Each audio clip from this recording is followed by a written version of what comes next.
জাহাজের নাবিকদের মরদেহ কি করা হয়?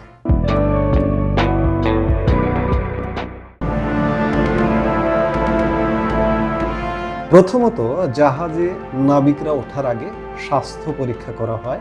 ফিজিক্যাল ফিটনেস ছাড়া জাহাজের ডিউটিতে অ্যালাউ করা হয় না। এছাড়া গভীর সমুদ্রগামী প্রতিটি জাহাজে প্রাথমিক চিকিৎসার ব্যবস্থা থাকে।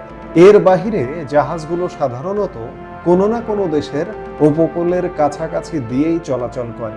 জরুরি প্রয়োজনে নিকটস্থ দেশের বন্দরে নোঙর করে সেই দেশের হসপিটালেও নেওয়া হয় নাবিকদের। তারপরেও কখনো কখনো মানুষের মৃত্যুকে এড়ানো যায় না। হঠাৎ হার্ট অ্যাটাকে মৃত্যু হতে পারে।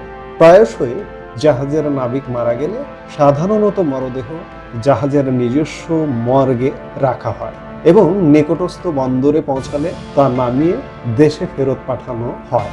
তবে মৃতদেহ পরিবারের কাছে হস্তান্তরের আগে ময়নাতদন্ত ও আইনি প্রক্রিয়া সম্পন্ন করতে হয়।